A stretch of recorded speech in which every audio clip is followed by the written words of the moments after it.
I recently taught a class for high school seniors at a local high school near where I live.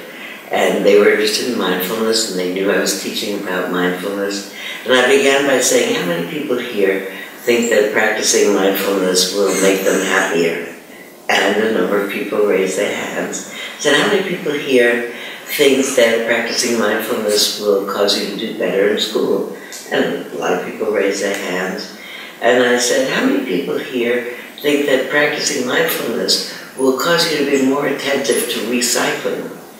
And I think people looked around at each other thinking, this is maybe a trick question.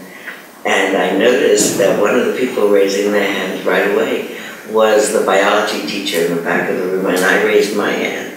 And then people tentatively raised their hands. And then I asked people to just sit for a minute and to feel themselves sitting in their body and breathing in and out. I asked them to take a deep breath and let the breath out and feel how pleasant it is to breathe deeply and easily.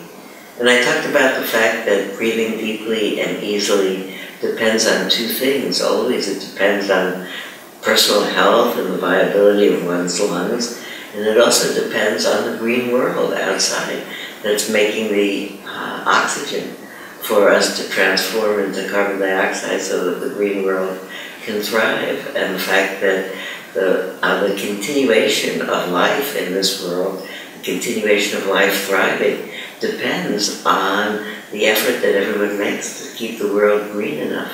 And the pleasure of a deep breath, as it settles down the mind, is also coupled with the renewed intention to keep the world a viable place.